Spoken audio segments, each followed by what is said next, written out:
And a very warm good evening, very warm welcome to you wherever you may be. You're joining the Geelong Region Soccer Show here live on Facebook, live on our Geelong Region Soccer News Facebook page.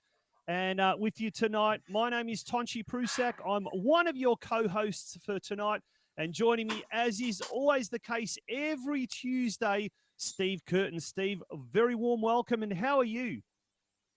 Good evening, Tonci, and a very warm welcome to you as well. Well, you find me in a new room in the house, got the new desk installed this week, so it's a bit of a change of scenery here. And nice day across Geelong today, beautiful weather, and a bit of a cold snap over the weekend prior to that. And I was just having visions of you and me, Tonci, on the scaffolding at Stead Park last year on some of Yeah. the Saturday nights where it was so cold, and pretty grateful we weren't up there this weekend. Maybe that's Mother's Nature, nature's way of getting us ready for what could possibly be a winter start for the 2020 local season. A little bit more about that in the news desk, but mate, lots of exciting things happening, no doubt. But before we talk about that, did you manage to get out and about today in the bright, delightful Geelong autumn sunshine? Well, unfortunately, I was working today, but I did manage to get out for a bit of a bike ride around lunchtime, and it was great. The sun was out, there was no wind, and I could have certainly stayed outside for a lot longer. But nonetheless, perhaps tomorrow we can sneak out because it might be sunny again tomorrow. How about yourself, mate? Mate, I spent a little bit of time outdoors, so that was great, fantastic. And I think I pulled a hamstring playing with the little one in the backyard, and we had to call it half time.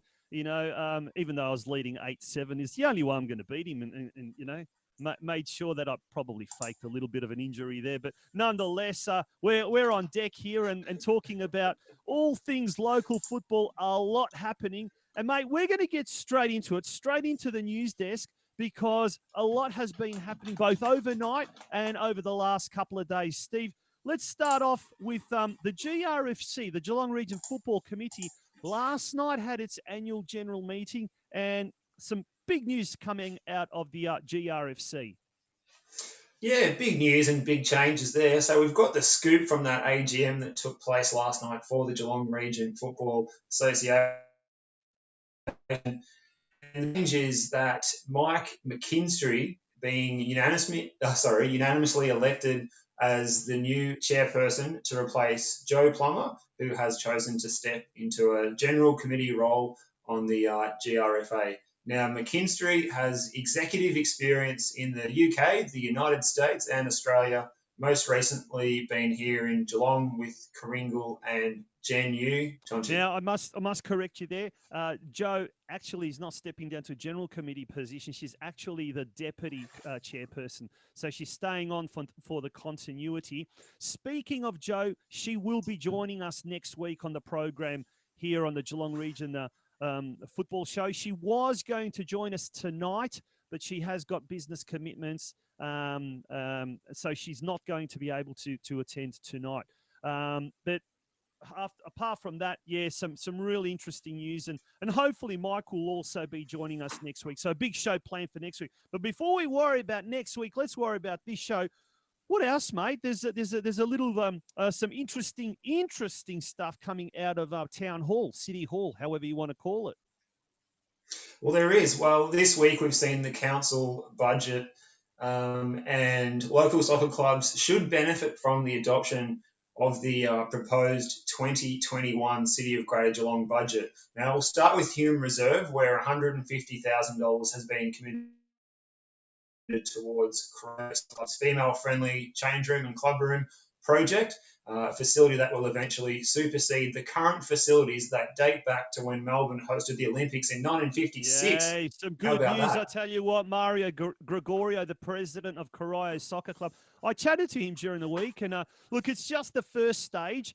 It is basically getting the plan together that will obviously be able to apply for the building permits, work permits, what you're not. So it's the first stage, obviously, but it is well overdue. And look, the Corio Soccer Club has been getting some very good feedback in the Geelong Advertiser. There was an article late last week about that. So no doubt we'll hear more about that. What about some of the other projects around Geelong? Because there's some doozies, some absolute biggies coming up. Yeah, that's right. Well, also just staying at Hume Reserve, also we're set to have the beginning of the master plan items being installed, including there'll be some shared paths, some new trees, and some fencing around that northern soccer pitch there, which is just sort of out in the open at the moment. Moving out to Leopold Soccer Club, or Leopold FC, should I say? Well, they are set to receive floodlighting and investment in their change rooms at Estuary Reserve. So good news there for Leopold FC, who I believe have been sharing the facilities with the footy club, the Aussie Rules Club, up the road at the other end of Melaleuca Road at the Memorial Reserve. So they will be able to look forward to training at their actual weekend venues. That'll be good. And I think, as we were saying earlier today, Tonci, they've still got the temporary club rooms there. Yeah. So hopefully we'll see some money going towards some more permanent facilities for Leopold Soccer Club. Oh, sorry, FC. Say that again. Who are they're kicking goals on the park. So hopefully they'll be rewarded with some bricks and mortar, I guess, off the park to establish their home there. Absolutely. Look, one of the newest clubs in the region, and they've been growing quite dramatically, quite exponentially over the last few years. It is great to see. And they fill a vacuum, and a part of Geelong that has been crying out for a club for many years ago. And I guess the thing about FC Leopold, their capacity now has really tested, and they can't expand any further. But with lights, a club room, they do have a football pitch there, plus an adjoining AFL-sized oval. So they've got the room. They certainly have got the room, but they just don't have those facilities to allow them to expand. This is going to be a game changer for that club. And it's great to see. Speaking of new clubs in the region, later tonight, we're going to be focusing out the subject of our club focus will be Armstrong United, the newest club in the region after the sad demise of the Western United Rams. But Armstrong United is another club that has grown incredibly over the last 3 years. We've got Mick Parker, the president. He's in the green room. And also Lucas Ellis, who not only is the club's technical director, Steve, but he's also responsible for strategic planning at the club. Those two gentlemen will be joining us a little later on. Who else? Now, we were meant to have another special guest. Unfortunately, she's had to pull out the last minute. Who was she, Steve? Yeah, well, we were going to have Bianca Celano-Witt on tonight, who has participated in those football roundtable discussions regarding the state of the women's game in Victoria. That's actually a 4-part series. So we sort of premiered or advertised the premiere of the first stage of that last week on the show. So the good news is, if you enjoyed that one, there'll be 3 more episodes there. And from speaking to Bianca yesterday, from what I'm hearing is that the people sitting around that table have differing opinions, and they're not afraid to express their thoughts. So it's going to be an interesting discussion because, they might butt heads at times, and that will be for the benefit of the game. So hopefully we'll be able to speak to Bianca again about that series in the next couple of weeks, Tonci. Yeah, no, absolutely. I was going to say, but you really do. That when you come to a forum, you don't want everyone agreeing with you. You want to have differing opinions, because at the end of the day, that's how you get to a solution to a problem. You're not just going to get it with everyone agreeing. But unfortunately, yeah, we do.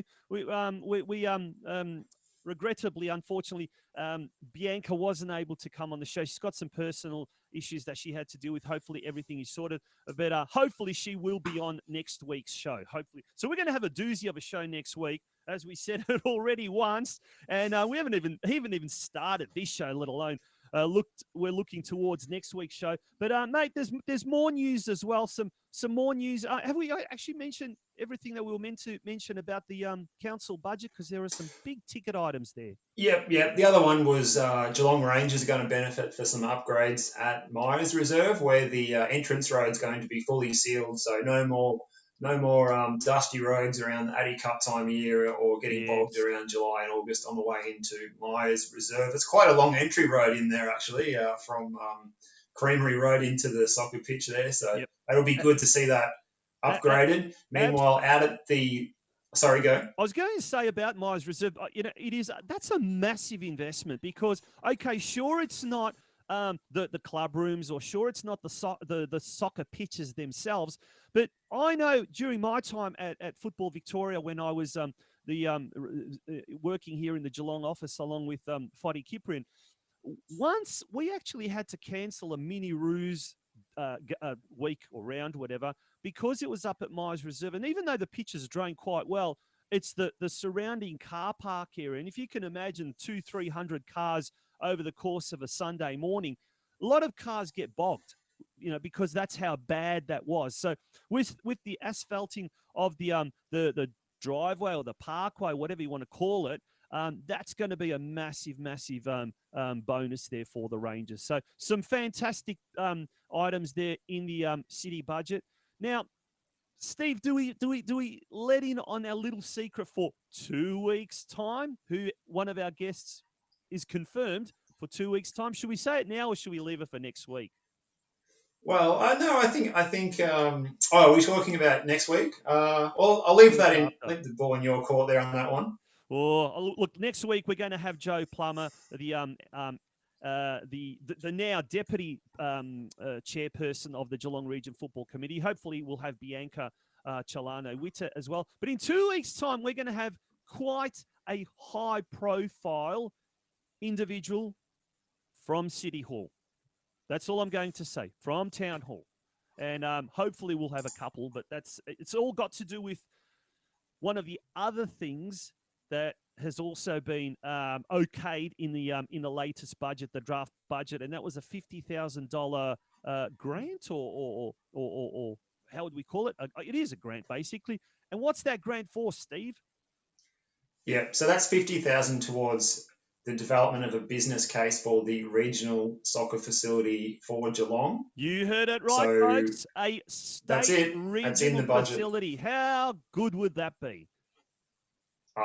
Absolutely fantastic. I think there's no doubt about it. That's what we're crying out for in Geelong for these major tournaments like the Junior Country Championships, the Australian Croatian tournament. All of these things we could really make good use of, and we could attract even more things to Geelong as well, during the whole 12 months of the year. Absolutely. And look, down the track, there'll be things like A-League games or pre-season games, FFA Cup games, possibly even a W League, who knows? League, Y League, all of that kind of stuff. A second division competition, who knows as well. Mate, so, we're getting through a lot of news, and still we're not even through everything. Now on Thursday, Football Out West, our sister program, will be hosting, speaking of high-profile guests, none other than the CEO of FV, Football Victoria, that is, Peter Filopoulos. Steve, that's going to be massive. Oh, it's very exciting. Had the pleasure of meeting Peter a couple of times up at the Football Victoria offices, and good guy, and he's very active on social media, on the Twitter sphere, and you can get a flavour of what sort of things are going through his mind by following him on that too. So I heard a recent interview with him by one of our fellow FV commentators, Bryce Ruthven, and to hearing what he's got to say with you and Craig on Thursday night. Yeah, no, it's going to be absolutely fantastic. If you do want to ask Peter any questions, email us at footballoutwest@gmail.com. That's footballoutwest@gmail.com. Already we've been receiving quite a fair few questions, so obviously we won't be able to go through all the questions on Thursday, but that's at 7 p.m. on the Football Out West News Facebook page. That is going to be quite massive. And on a sad note, we've had to say goodbye to an inaugural club secretary of a very, very well-known local club, Steve. Yeah, that's right. This week we're mourning the passing of the inaugural North Geelong Warriors secretary, Ivan Cesar. Ivan was born in Herzegovina in 1933, immigrating to Australia in 1959. He went on to be a driving force for the formation of the North Geelong Soccer Club, and we send our condolences to Ivan's family and friends. Certainly at a time when the football club was, not that it isn't now, but especially back then, it was a welcoming mat to people who were newly arrived in Australia and helping them settle into the community and feel at home. So very important role, not only in football, but also in the community there that's being played by Ivan. So, fond memories, I'm sure, for many people. There was a beautiful obituary written by the club president, who is also the nephew of the late Ivan Sessard, and John Didelitzer. And he wrote on the North Geelong Warriors Facebook page, but there was also an article based on that obituary that was in the Geelong Advertiser. Our condolences go out to everyone involved at North Geelong Warriors Soccer Club. There was also another tragic story. I know it's not so much the Geelong area, but Vikings FC, or Sebastopol Vikings in Ballarat, also had to say goodbye to a 24-year-old kid, basically, Mitrovic. Can't remember the guy's name. Obviously, must be something quite tragic, and whatever the case that may be. I don't know too much about that, but I did see that on Facebook. So certainly our condolences go out to everyone involved with Sebastopol Vikings. And there is a Geelong connection with their Sebastopol Vikings coach, Corey Smith, was heavily involved with the Australian Futsal Association, that was instrumental in creating the AFA Geelong Futsal Academy last year. So there is that link with Geelong in that tangible way. Steve, have we gone through all the news?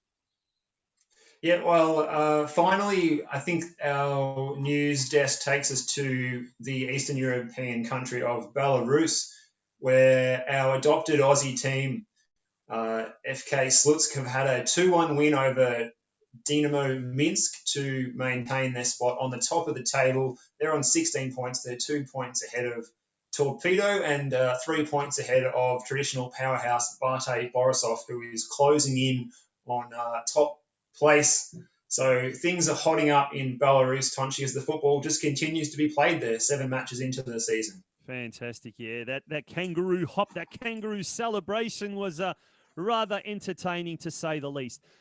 Steve? Well, that's correct. Yes, that's right. After the goal on 22 minutes by Burkina Faso international Dramain Salou, the whole team lined up and performed a kangaroo hop to credit, I guess, some of their adopted fans down under. Did we ever find out what the connection was with Australia?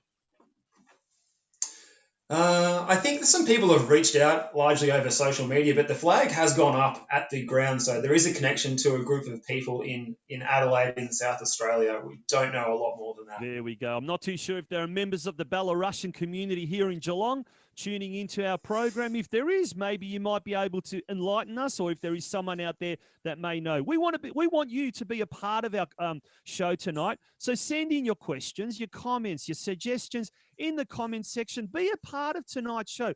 We want you to be actively involved with us. We don't want you just to listen to us, even though that's quite nice. And a big cheerio to a couple of people tuning in. Chris Ferreira there. He's saying, even better that Hume Reserve finally get the upgrade that it finally deserves. Mary Didelitzer, who is John's mum, she says, R.I.P. Mr. Sessard, a humble and kind man, and the man who's always present in every one of our shows, Barbaros John Cara. He says, evening, lads and ladies, and we certainly cannot forget Barbaros is heavily involved between the Masters Pub League, or whatever you call it, the Summer Masters League. And he will be having some big news over the next few weeks, no doubt. The Masters movement gathering so much traction. And they're talking about in 2021 actually having a national Masters tournament or carnival here in Geelong. And also there are other things that they're working on at the moment, getting some backing and some maybe even a Winter Masters League. But stay tuned for that. Steve, we're going to take a break. When we're going to hear a little bit from our tonight's sponsor, tonight's advertiser. And after that, on the flip side, we're going to have our Club Focus segment. And tonight's Club Focus is the Armstrong United FC Pelicans. And waiting patiently in the green room is the president, Michael Parker, who's a very, very interesting person for more reasons than one. And we'll get to that after the program, after the break. So Don't go away, ladies and gentlemen.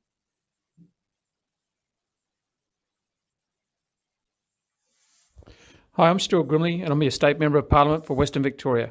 I'm also the State Leader of Darren Hinge's Justice Party and an Armstrong Creek local.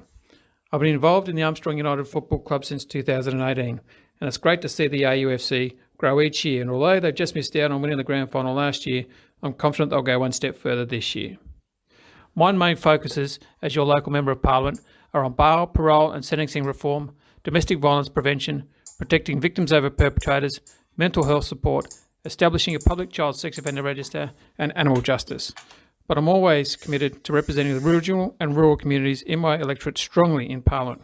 You can contact my office to speak about state or local issues on 5218 5001 or see me at 1 of 15 Pearl Street in Torquay, or you can reach out on social media channels.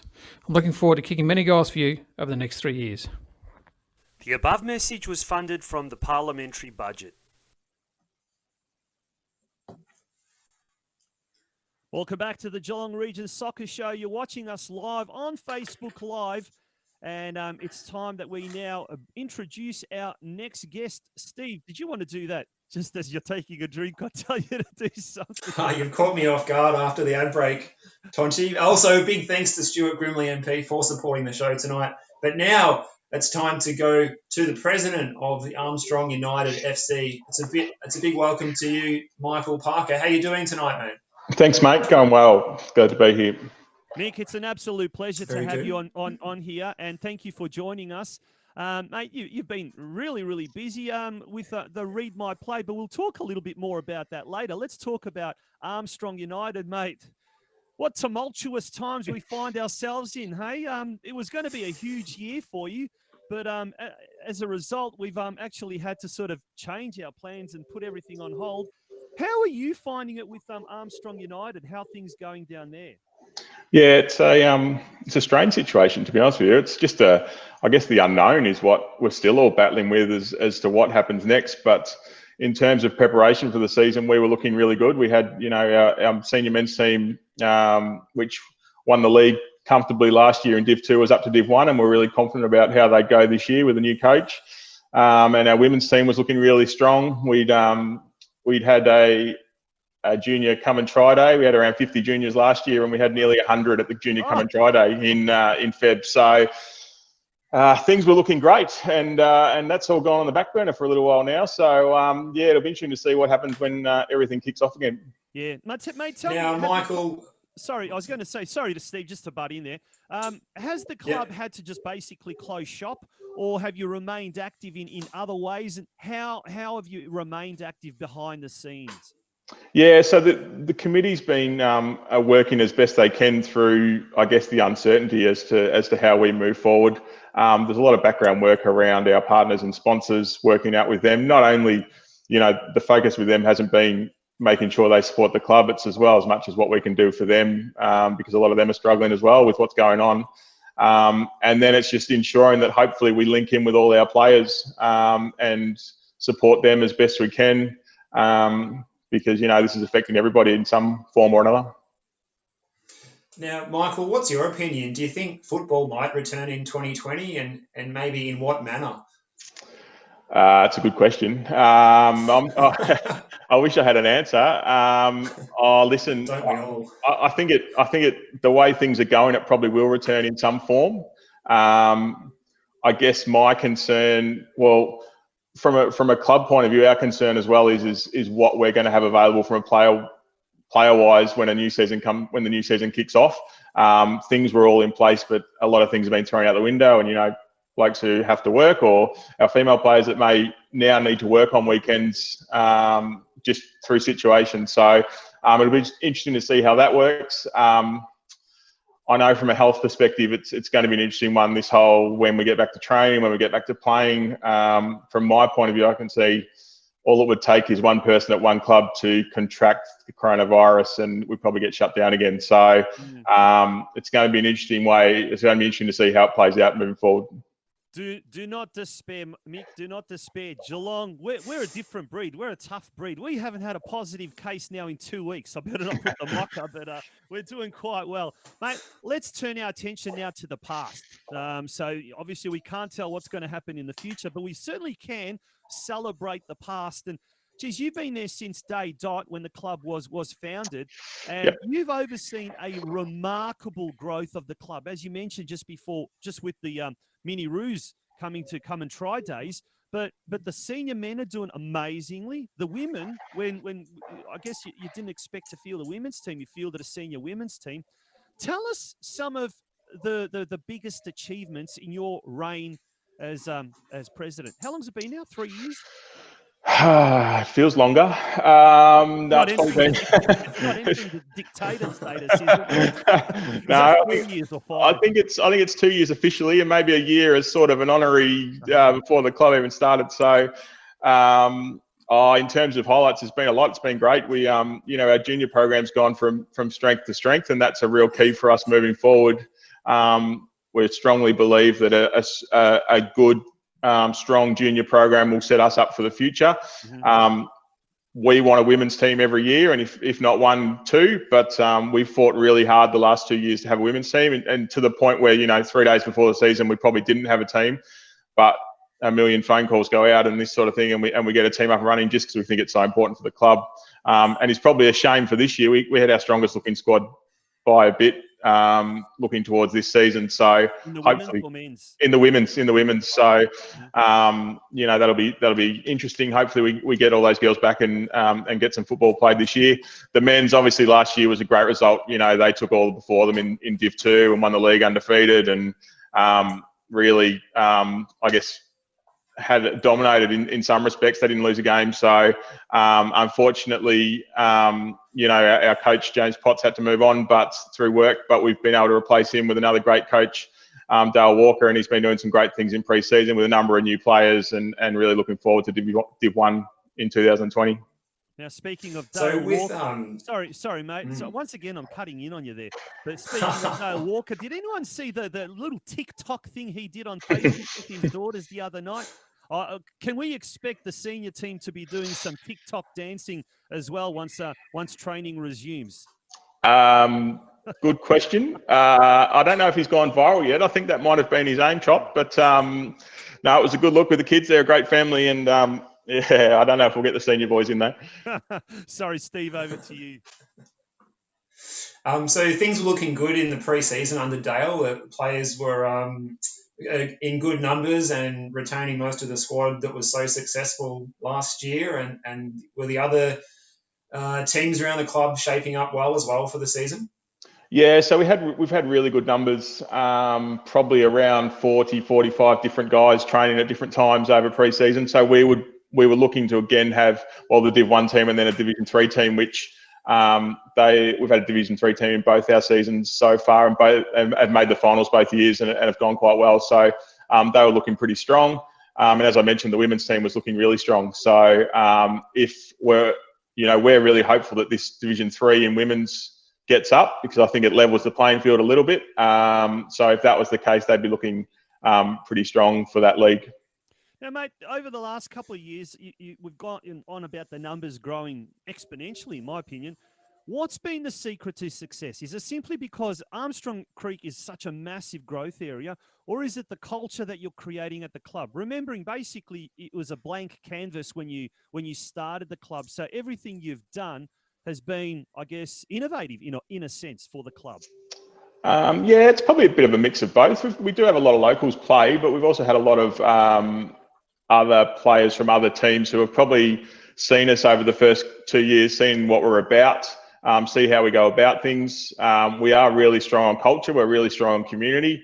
We do a lot of community initiatives throughout Armstrong Creek as well that we've got a real focus on. That as a club, we're a community club, so our role is not only on the field but also to support our community. So it's been great, the level of interest that we get each year and the new faces that come in each year. So yeah, it's probably been a mix of location, but also the welcoming nature and friendly nature and supportive nature, I guess, of our club. We've got there's a number of senior men who you'll see on a Saturday at every senior women's game, and vice versa, the senior women supporting the men. So, and even juniors coming and supporting us. So it's a real family club sort of atmosphere.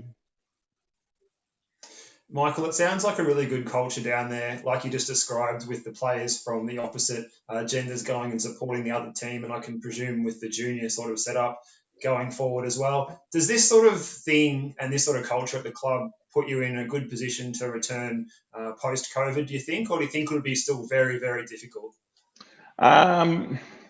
To be honest with you, it's just a bit of an unknown. We try and keep in contact with the players as best we can, but until we know when we're going back, how we're going back, and what that looks like, there's been talks about midweek games, there's been talks about, night games, there's been talk about all sorts of things, and that's really going to come down to a player's availability, both through work and family commitments. So we hope that we can retain everyone who has been training with us over pre-season and was ready to go at the start of the year. And hopefully, I don't think we'll lose any players to other clubs. We very rarely lost a player that's gone to another club. Just the retention rate's been really good. So I think if they're going to play, they want to play with us. Mick, what's your gut feeling telling you? Will we have a competition or a league, and what will it look like? Will it try and mimic as much a regular season as possible, or will it be modified or shortened? My gut feel is we will have something. What that looks like, I'm not sure. I don't think it can be. It won't be what we're used to. A 20-round, 22-round season locally. Whether that's we play each other once. There's a lot of factors though that need to be considered. From, as I said, if we play midweek games to catch up, how that looks like. I know we're one of probably a number of clubs that can't host under lights. So then how do we host games? If that's the case, then we're playing out at leisure time or something like that. Who foots the bill for that? All those sorts of questions need to be answered before we can move much further. So my gut feel is we'll get something. What that looks like, I'm not sure. And it looks like we'll be playing a bit longer into the year or a bit later into the year than we probably normally would.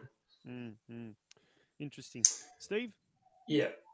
Michael, where do you see the club going forward down the track in 2, 5 or 10 years into the future? And is there any talk of a football specific venue for you guys to play at? Obviously, you're a tremendous asset to a growth area, very important for the community to have things to keep people fit and healthy and engaged.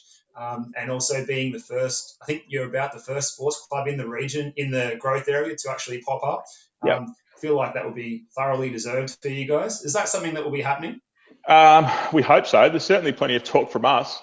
Whether that's reciprocated around City Grade Geelong, we can't be too picky. We've been given a brand new facility that has some unbelievable change rooms and facilities and those sort of things. The ovals need a little bit of work, but they're getting there. The issue we've got is they're both 2 football ovals, and we share the facility with the football club there. So it's going to be an issue sooner than later as they grow and as we grow, as to what that looks like. Unfortunately, developers, it seems, generally like to put on a football oval because it covers cricket as well when they're doing the development. So we need to start having some conversations around, a football or soccer specific facility that would, be able to work with our growth. In terms of 5-10 years, you'll probably have a chat to Lucas, I think, later on around our strategic planning, which we're looking at doing. There's some questions around, our key focus is juniors. We want to get our junior program is up and running, and we've got some really strong philosophies around, juniors are the cornerstone of our club. We're not one of those clubs that will be charging juniors more to help fund seniors. It's just not what we're about. So we want, Armstrong Creek is a family area. It's a young family area. We want to be able to support those families to be able to get out and play football and get some exercise. So, we want the women's team to grow. We've made Division 1. What next for the senior men's, I'm not sure. There has been talk about State League.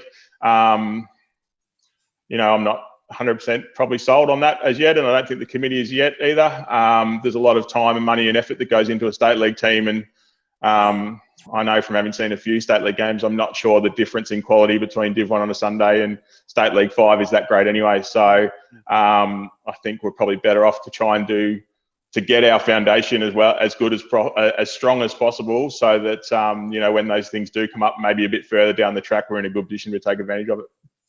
Well, one of the people that are putting a comment on Ahmed Idris, the coach of the Alco Park Cardinals men, keen for a practice match when we get back.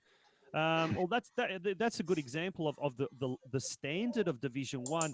They've had quite a few players come back to the club that have played in state leagues, and I know, Steve, when we were out at Alco Park earlier this year for the FFA Cup game, a lot of those were commenting that, the local league is just as good a league as anything, in State 4 or State 5. So there are quite a lot of good quality players running around in the local competition. And it's great to see that, hopefully this year, and my gut feeling is that we will see Armstrong United in some shape or way or form in the competition in the men's Division 1 this year.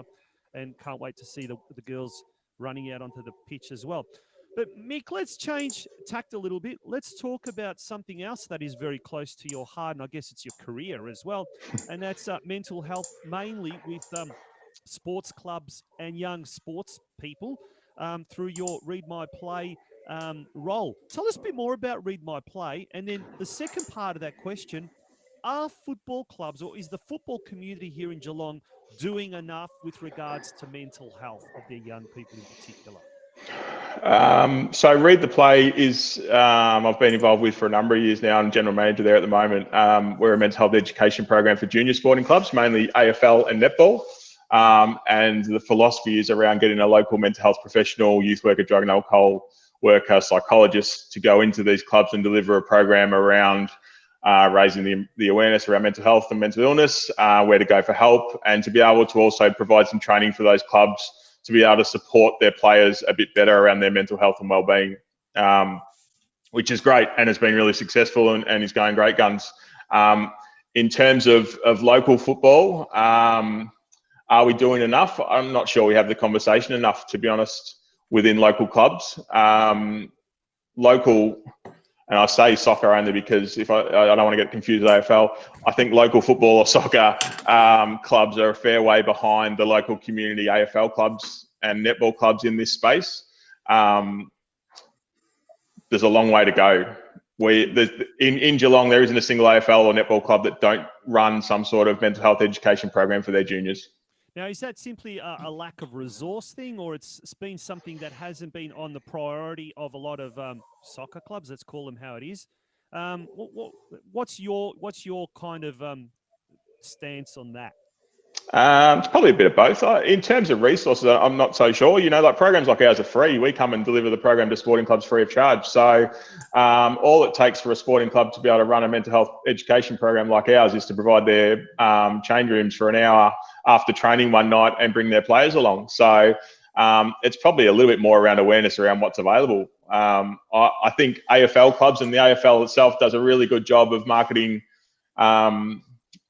the different options to their different clubs, and I'm not sure soccer clubs get they certainly don't get bombarded with the type of programs the AFL clubs get as well. So there's probably a bit of that.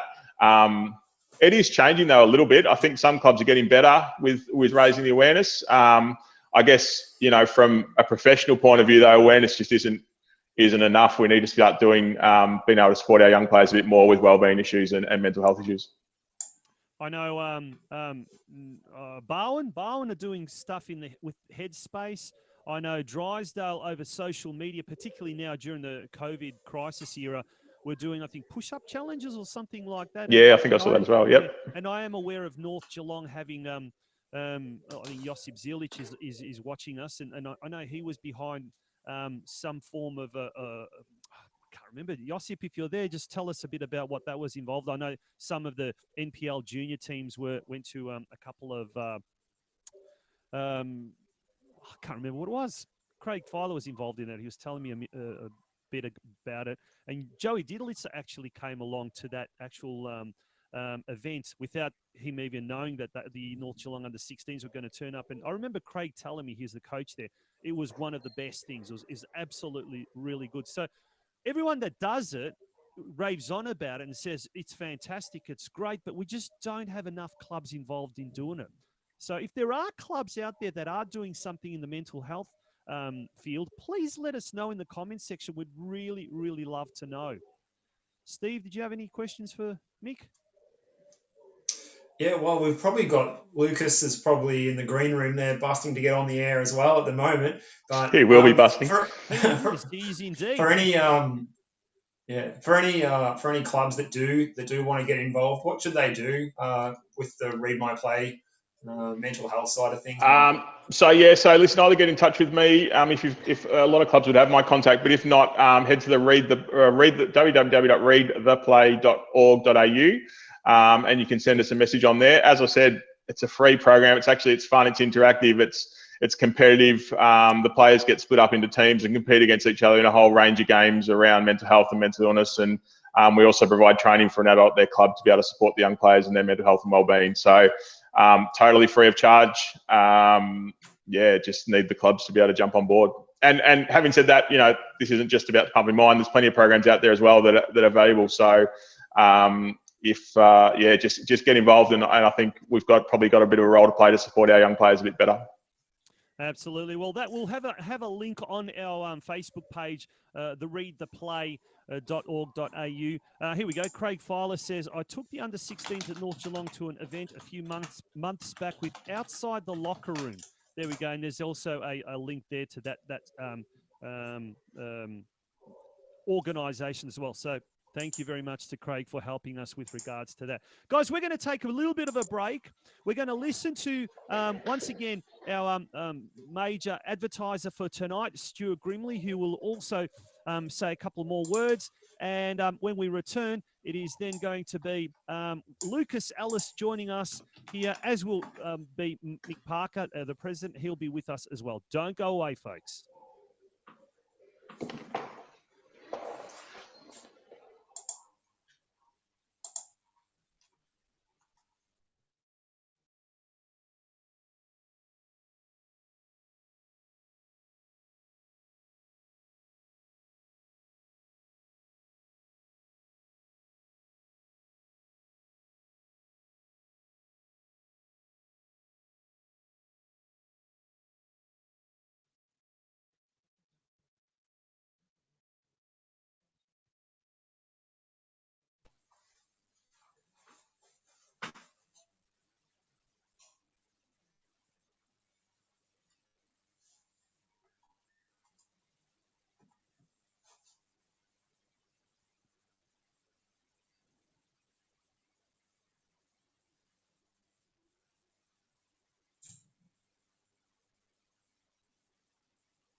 Welcome back to the Geelong Region Soccer Show. You are watching us live on Facebook. Big thank you and hello to Mick Parker, the president of Armstrong United FC. Now, before, gentlemen, we bring on our next guest, Mick, Stuart Grimley, not only is he the Member of Parliament for Western Victoria, and not only is he the state leader of Darren Hinch's Justice Party, but he's a focal member of the Armstrong United FC club. He's really done a lot off the field and on the field as well for the Pelicans. He has, yeah. He was one of our first committee members, and then one of our first players as well for the senior team. So he's been integral in the building up of our club, and continues to support us now, which is great to be able to have him on board. Yeah, we thank Stuart very much for helping us out with the Geelong Region Soccer Show. Now, our next guest is obviously from Armstrong United. Now, he's a man of many talents, because not only is he the technical director of the club there, but he's also heavily involved in the strategic planning side of things. So, ladies and gentlemen, welcome to the show to Lucas Ellis. Lucas, how are you? Very well, gentlemen. Yourself? Oh, absolutely fantastic. And thank you very much for joining us. And we've got President Mick in the room, and we've got Steve Curtin and myself. Mate, first of all, this feels like a round table now, Tonci. It is absolutely. Now, this is like the Optus Vision round table, isn't it? It's a bit of Brady Bunch about it, isn't it? Yeah. Yeah, who's the housekeeper, by the way? Now, Lucas, on to a little bit more serious things now. firstly, how is the coronavirus crisis having an effect on you both personally and as far as being a technical director at the Pelicans? Yeah, well, firstly, thanks for having us on. It's a great opportunity to talk about the club. The obviously the last couple of months have been very trying for everyone, and sporting clubs are no different. But it's also provided a lot of opportunity for us to actually sit back and take stock of where we are, where we want to be, and what we can do in the future. I personally believe that we'll be up and running in some way, shape, or form within the next couple of weeks. Whether that's, I have nothing to back that up, whether that's just a little bit of positive thinking on my part, but I think we'll have the boys out on the park in the near future. But so that's given us the opportunity to sort of sit back, have a look, see what we can do, and do some work on the planning side of things without having to worry about the day-to-day runnings of a club.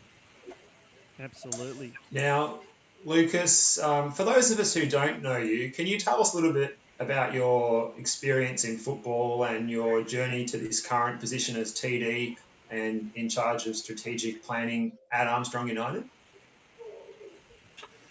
Well, you make me sound important when you talk like that. You are, but you are. You have to own it. Wow. Is it hot in here? Or is it just me? It's no. Thank you for those kind words. I've been involved in football since as far as I can remember, starting way back in Ballarat. Just moved to the Geelong region 2 years ago, and my wife always knew I was going to go back to football, but I said before we moved down to Geelong that I'm not going to play football anymore. I'm not going to get involved. I'm not going to coach. And as soon as I jumped on Facebook and started seeing the positivity flying around with Armstrong United FC, and I felt I needed to be a part of that. Prior to that, I was involved with different clubs in Ballarat in different roles, ranging from president, player, coach of juniors and seniors. So and played at various levels right throughout my time, and like most of us all listening and watching this show tonight, love football. So you really do have the privilege of being involved in a few different clubs, and then bringing that experience with me to the Pelicans, and not only enjoying my time there with a great bunch of people, but really feeling like we can make a huge difference in a growth area. And as we spoke about earlier, getting a dedicated football facility in that area would be sensational. Now, Lucas, we've got a few people asking a couple of interesting questions, and I'll bring up Frank Russo's question. Thoughts on whether we need at least a month of training before the season starts to avoid injuries? Josip Zilic is saying must have minimum 4 weeks. What's your thought as a technical director of a club? Now, last week we had North Geelong featured, and they were at the NPL level. And now we're talking about a community club. Is 4 weeks adequate, or is it not enough? Or, all things considering, would that be sufficient time to prepare the squad for the new season? No, I don't believe 4 weeks is long enough. I would be very hesitant in playing full long games, full on 90 minutes senior football with 4 weeks of training once we've all been locked up. If that's what we have to do, that's what we have to do. But I will be wary of it, and it's something that we will have to take into consideration when preparing our players to get out on the park, because there's no way that we want to put anyone in jeopardy of injury, particularly even more so now that they've been locked up for so long. We don't want to put them back on the couch with an injury from football. Now, as a TD, what was the sort of the main aims for the club going to be in 2020 before all this madness happened? It was all about structure, and as you guys were talking about earlier, was the success that we experienced earlier on in the foundations of the club. I believe, and with no faults of anybody, it was just there was no structure around the club because it was just a go. All of a sudden, our first year in, and I was lucky enough to play in the first semi-final for the club. All of a sudden, it's go, go, go, bang, we're playing, we're winning, we're challenging ourselves, and then all of a sudden the season's over, and wow, we all need a break. Then all of a sudden, season 2 kicks off, and we've got 2 senior teams and a women's team. So all of a sudden, the numbers really start to take hold. So it was really 2020 was about getting some structure behind the club, getting our behaviours right, getting our values right, and to combine that all into foundations and making sure that we're right to move forward in that right frame of mind, whether that be, as Mike alluded to earlier, if that is state league or if it is just remaining at the community level, what is that? What does it look like? And how do we make that happen? Now, Mick, I guess this question is more for you as president of the club. But last year, actually, if we look at the last 2 years, the senior men's team, first of all, gained promotion from Division 3 to Division 2, and then last year from Division 2 to Division 1. Now, as a result of that, and that I guess that success in such a short time, have the expectations, at least for the senior men's team, have they gone up, or the club sort of still sticks to what its strategic principles were? I guess we probably didn't expect to be where we're at, to be honest. 2 years in, if you told us we'd have, a senior women's team and 2 senior men's team, we'd been promoted both years and up to Div 1, we probably wouldn't think we'd be here. So in terms of strategically, that's probably changed a little bit. We were wrapped to get in Division 2 last year and was hoping to be, our aim at the start of every year is to win the league. Second to that was to get promoted. And then I guess third was the grand final. So we achieved our main aims last year really comfortably. And I think on the back of that, we're probably now looking at Div 1. Instead of looking for just survival, we're probably looking to compete a bit more. Now, a question for Lucas, focusing on the junior component of the club. What are the things that would have been done this year and need to be done in the future to get the juniors to a level that you're happy with? Yeah, that's a really good question, Stephen. Thank you for that. Our main focus, obviously, in 2020, as I said, was structure and so forth, but it was also around coaches. My primary objective was to get our coaches up to speed and make sure that we were providing that level of experience, not only to our senior ranks, but to the junior ranks. It's no secret that if you don't have any juniors coming through, your seniors start to drop off. Now, although we've had some great success with our seniors over the past couple of years, no one's getting any younger. So we need to have that youth coming through to provide that success and provide a substantial experience for kids wanting to play at Armstrong United. So it was more about getting the coaching right. I'm a big believer in coaches make the experience. It's just not a matter of mum or dad helping out on a Sunday morning, although I take my hat off to those mums and dads who do, and I'm very grateful for them to do so. But to get some more education, coaching awareness into those parents who are willing to help and really support those people, that's what I was really looking forward to doing in 2020. Do we have an opportunity to do so coming forward? I can't answer that question at this point in time. I don't know. FV is like most organisations and just try and deal with stuff from day to day, and instead of looking 4, 5, 6 weeks in the future and putting on training course. So we may put that on the back burner. We just don't know as yet. So really supporting the coaches was the main objective moving forward, and I think that's will stay on the agenda. Yeah. And with your juniors as well, what age? Sorry, Tonci. Just cutting in on you this time. With your juniors, what age groups do your juniors span? And have you got any of your senior players involved in the coaching ranks with the juniors?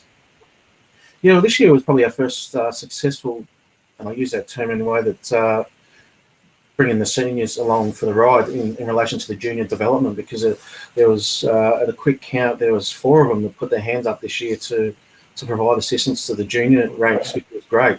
For those who have been involved in football for a long time, and there's one way to make yourself feel good, and that's getting involved in junior football because they think you're amazing. So it was great to see some of the senior boys get involved in some of the younger groups.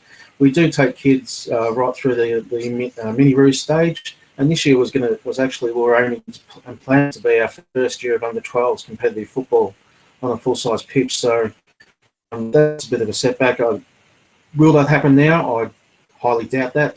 Will we be still working towards that next year? Yes, for sure, definitely. So yeah, it was more about getting those juniors on the park, and we do have a lot of, as Mike alluded to earlier, we do have a lot of juniors coming through and showed really great interest. Now, Mike, this is another question for you, I guess. Now, before Lucas's appointment, even last year, obviously with James Potts and in the mixer, everything seems to have been done very strategic, very planned. And look, it's credit to Armstrong United, a club that's been around for 3 years, that's got its own technical director. Everything is being done with a plan. Now, was that something that right from the outset, you and the club's founding fathers and mothers, I guess, agreed that was the way you wanted to go forward, or was that something that just happened organically as you went along? That strategic planning and that structure. I think it probably came back to the initial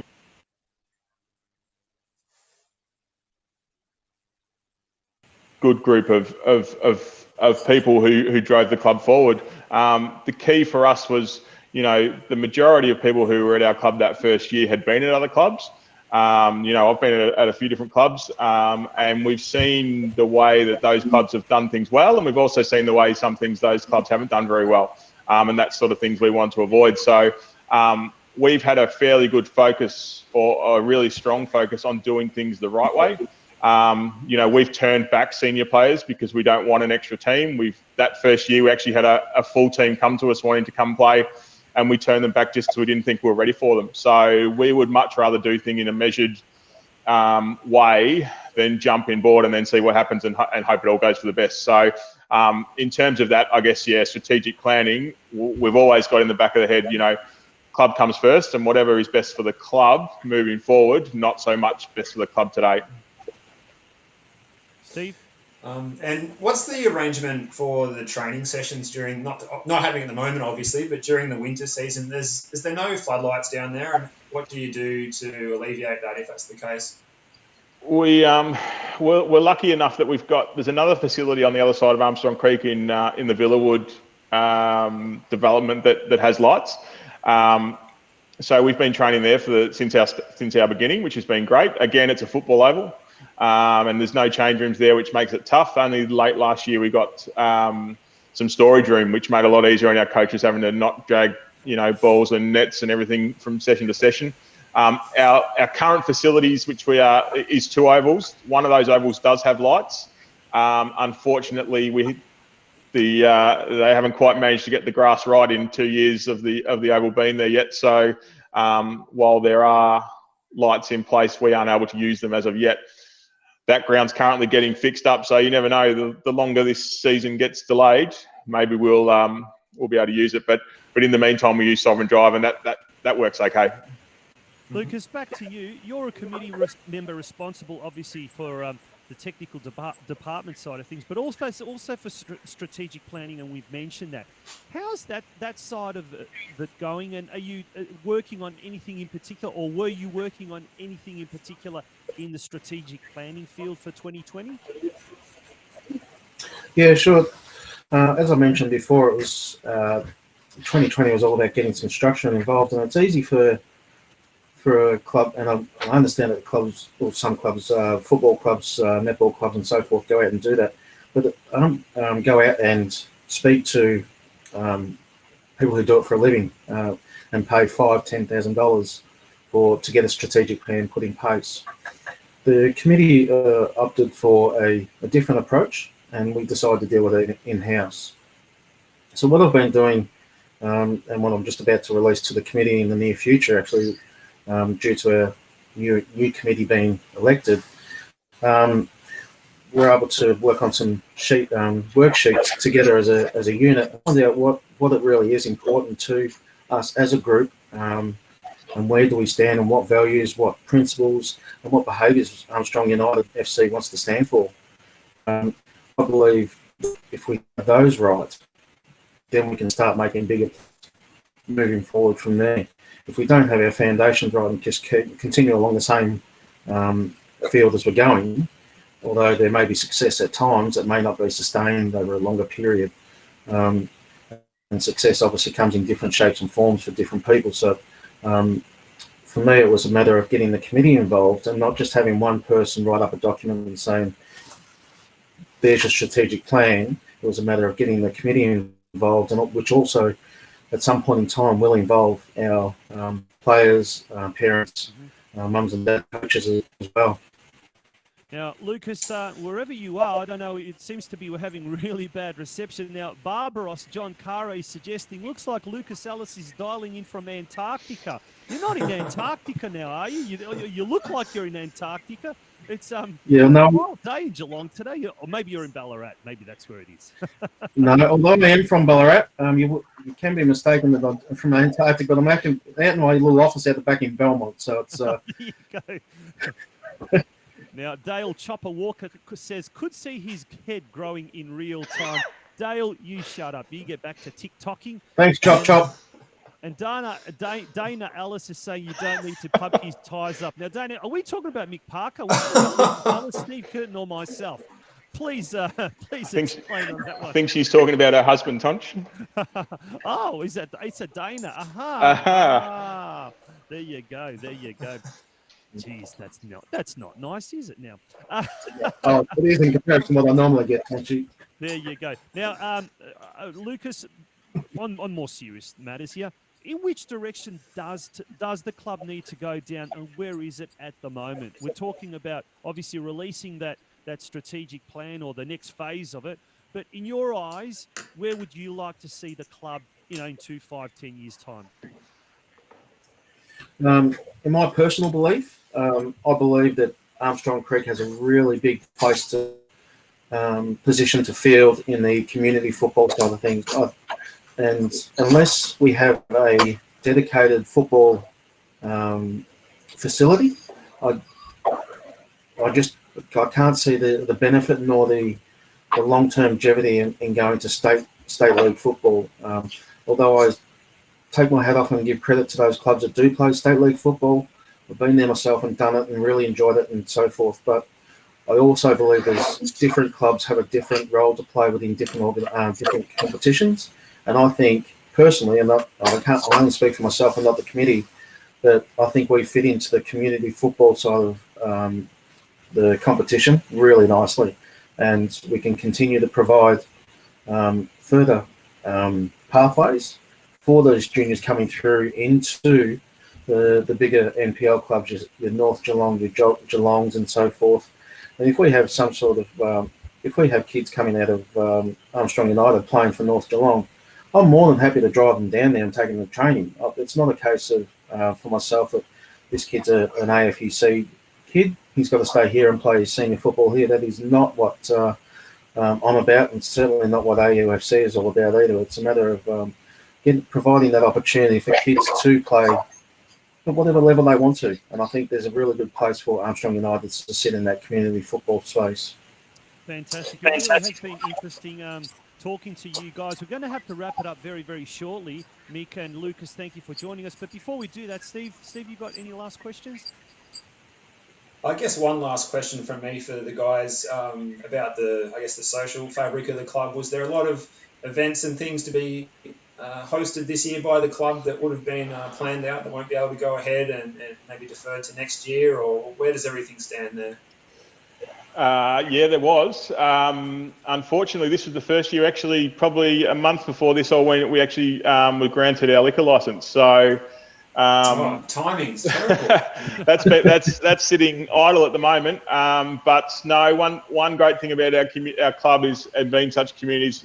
All the players and staff and team and parents all like to get around the club. So once we are allowed to again, we'll definitely be organising some social events. But unfortunately, quite a bit has had to be cancelled or postponed at this point. All right, gentlemen. Once again, thank you very, very much for joining us. It has been an absolute pleasure getting an insight into such a vibrant club as Armstrong United, and like the facilities out there are absolutely fantastic, I believe. And as you say, Mick, they are footy ovals, AFL ovals, so that's the one, I guess, downside of it. But having said that, the club rooms at the new Warralilly ground there are just amazing. So we wish you all the very, very best for season 2020 and beyond. And like we said, we've put up a link to readtheplay.org.au on our Facebook page. We would love all clubs to jump on board. I guess the mental health train, if you like, and as well as that, the strategic planning side of things. And Geelong Rangers Soccer Club have said strategic planning is really important, very helpful to focus on club strengths, weaknesses, priorities, etc. They are another club that has embarked on creating their official strategic plan. So it's great to see that more and more of that happening. Gentlemen, thank you very much for joining us. Thanks, boys. Pleasure. Thank you. Thanks, guys. Thank you. And that was Mick Parker, the president of Armstrong United, and Lucas Ellis, the technical director / strategic planning director of the Pelicans as well. A very, very insightful 45 minutes or so there of really getting a good insight, a good idea of a very, very successful, albeit a very young community-based club. Steve, what did you take out of that 45 minutes or so? Well, it was a good insight. I was very pleasantly surprised to hear some of the good initiatives going on there. The focus on the junior community element and keeping that to be low cost, which I think is important in these growth areas so that no one misses out on their chance to play football. But then also in saying that, they seem to be going for more of a bit of a slow burn without trying to increase numbers massively, just holding back and gradually building up their playing stocks and the number of teams in a way that they can manage those numbers so that they're not going too much too soon. So there's a lot of forward thinking gone in there. It's a shame they don't have their own dedicated football facility, being the first sports club in that growth area and that tremendous asset they provide to the community. I feel they certainly deserve it, and I wonder if that can happen maybe sooner rather than later. We saw that article by Josip Skoko, or the interview with Josip Skoko recently, saying about putting out the cones for a training session on a footy oval. You can't really get more than 3 or 4 in a straight line, so it makes it harder for even the coaches to run good sessions. Let me things just like that touch. too. So Let me just touch on strategic planning and how important it is to actually develop your own official strategic plan, if you like, an official one. That's how important it is, because when you've got that document, when you've got something like that tangible, you can go to the council, you can go to developers and whatnot and say, this is basically what we need. The more clubs that do that, the more likelihood that down the track when new developers, and we've seen about, just in Lara alone, there's about 4 or 5 developers, because developers as a rule, what they do, and I got a really good insight into Armstrong United and the formation of that club. That was the first sporting club in the Armstrong United precinct. And what happened there, the founders of the club went to Villawood and actually spoke about, the plans and this and that. Basically got sponsorship from Villawood the first year. And, had developers known that, there was a real appetite for football, because everything in Geelong has been done on an outdated football plan that was 2011, 2012 or something like that, the G21 football plan. And developers go by that, and they think that there isn't an appetite for soccer. There's only an appetite for footy and cricket and netball and what you're not. But if they do, like in Armstrong United, see that there's a massive, massive demand for that, guess what? They will create, like what they did in Leopold, an actual proper soccer pitch alongside an actual proper AFL oval. So it can be done. We just need the clubs to jump on that strategic planning bandwagon. That's the word I was looking for, bandwagon. Now, mate, we're going to... it's a very good point, Tonci, Yeah, sorry, I'm cutting you off again. We seem to be doing that a lot. We've got a lot to say. Mate, before we go, now, we were going to have Bianca on, but unfortunately she wasn't able to come. But you wanted to bring bring up an article that was written earlier today, or released earlier today by ABC News, mate. Tell us a little bit more about that. Okay, so there was a couple there. We're talking about there was one that was quite interesting, girls from minority communities facing. Yeah. I've got the one about girls from minority communities facing high hurdles to get into football in Australia. Oh, that was a good that read. one. I haven't read that one. That one was by Samantha Lewis. That was a good read because a lot of girls from migrant communities and things are missing out on their chance to play football. Perhaps for a number of reasons. Obviously, cost is one. Cost is a problem, but then also the perception that maybe the girls won't make money from the sport, and maybe it's okay for boys to play, but the girls miss out. So, and you look at our national teams in the women's football. The girls from migrant communities are often misrepresented in those national teams in the women's. In the Matildas and young Matildas. The other article looking at community sport must meet coronavirus challenges. That was a good one as well, Tonci, because it described what we can expect and the importance that will be placed on sport at a community level after the coronavirus as part of the recovery, I guess, from that. And the thing is, some sports have sort of cut staff, and I think cricket was one that cut people who actually work in that space from their salary they had to slash early in the piece, and then that could be detrimental. So a lot of talk about TV rights at the top end of the respective sporting competitions, and that's where the big money comes in. But really, it's the people that play the game for the love of it, being able to get out there and recover from the coronavirus by having, reigniting their love for their sports. Yeah, there's the article on screen, the one from, it was by Richard Hines, ABC. So he's the Offsiders columnist, and it's entitled "Community Sport Must Be Ready to Meet Post-Coronavirus Challenges," saying that screens are the natural enemy of children's sport and they have laid siege. But for those working in community sport, the increased screen dependency of children is creating the understandable fear there will be a missing generation of participants if we are unable to raise them from the couch when the new normality begins. It goes on to say then, but there is another reasonable interpretation of how children will respond when the doors spring open, the padlocks are removed from playing field gates, and the whistle blows. They'll be bursting to get outside and play again. Now, Steve, this is a good point. He says here, this is the challenge and the opportunity those with a genuine concern for maintaining and even increasing participation in community sport must address right now, before the battle is lost. So I do implore you to have a read of that article. It's a very interesting article. There's some really good conclusions he makes towards the end, and he's saying, look, the clubs themselves are going to be finding it tough. So it is up to governing bodies or umbrella bodies to do their bit to support these clubs.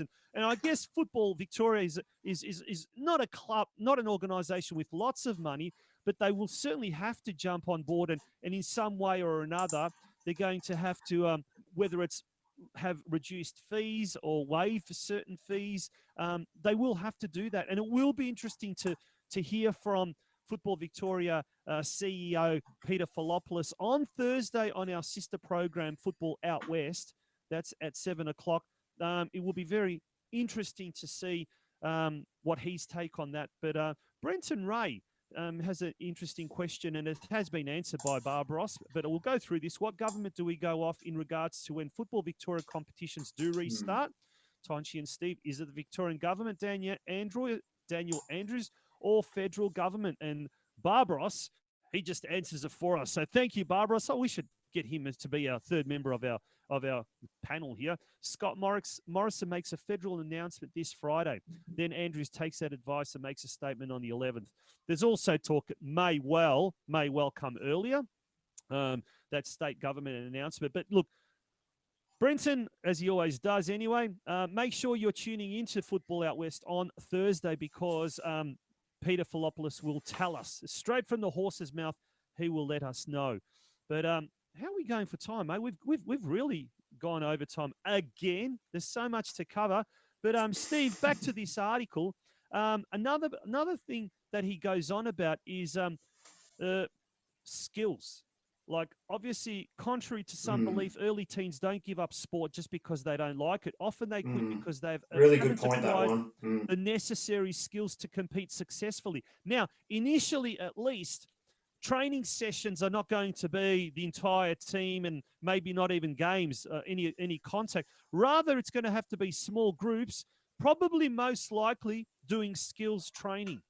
Now, that presents all junior players in particular with a fantastic opportunity for their kids to really acquire skills. What's your thoughts on that? Oh, it definitely does, Tonci. I think we hit the nail on the head last week speaking to Joey Didalitza. He talked about the NPL being a good asset for juniors in that sort of under 12s up to under 16s, I think. But then he said your under 11s and below that are missing out. They're not being challenged, not getting enough skill base into their game at that crucial age. And that's one of the things that we've seen mentioned lately, that it's very, very useful to have intelligent coaches that can convey and teach the skills correctly. Although, like, enthusiastic parents are very good as well, but to be able to teach those skills at that fundamentals at that age, and they can become the cornerstone of that player's game as they become a teenager, and they won't feel they need to drop out, as that article quite well articulated. And speaking of which, there's the link. It's on our screen, but it's also in the comments section. So by all means, and I do recommend you click on that article. It's a very, very good article, really aimed at the grassroots side of things. So it will be really, really interesting to see what does eventuate over the next 4 to 6 weeks, dare I say. But certainly, if we can continue doing what we've been doing or what we haven't been doing in Geelong, and that's for the last 2 weeks, getting a positive coronavirus result, then things are looking good. But obviously, we are not an island, although sometimes we'd love to be. I think, we're the best part of Australia. But, we do depend on what happens both at a state and a federal level. Steve, I think we've done it. We've got through another episode. That's episode 38 of the Geelong Region Soccer Show. Once again, a very, very big thank you to Stuart Grimley MP, the member for Western Victoria, for helping us out tonight. Earlier tonight, there was a little bit of an SOS sent out on our Facebook page, calling for sponsors, calling for clubs as well to jump on board and help out. We do need, this show is about you guys, about the clubs out there, about the football region. And unfortunately, if we're not going to be covering the local scene, who else is? And the reality is no one will. So we want this show to be your show. We want your involvement. We want to be able to feature as many clubs out there. And just news at hand, looks like Galaxy United, who already once have helped us out and been a club focus feature, and Breakwater Eagles as well have also sent some correspondence. So to those two clubs, hopefully we will be seeing you in coming weeks. But Steve, until next week, mate, it's going to be a big show, massive show next week. Stay safe. Yeah, look, enjoy the sunshine this week. And it'll be fantastic next week, hey? I think it'll be good. It'll be very good. And thanks to everyone for tuning in. A shout out to Joel in East Geelong for sending us some news articles for tonight, and also bringing me a coffee this morning. And to everyone else who's tuned in, we hope you've enjoyed it, and enjoy the rest of your week. And he was exercising social distance the whole time. So we That's correct. That's correct. Pass it through the window. Now, before we leave, we've got Stuart, who's also jumped on. He says, great show. Looking forward to seeing AUFC strategic plan when available. Definitely something to take back to state parliament for a dedicated facility. Fantastic.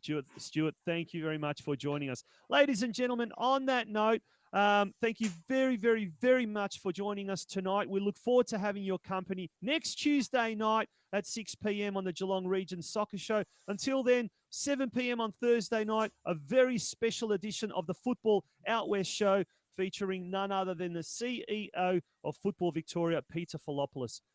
Good night, folks, and take care. Good night.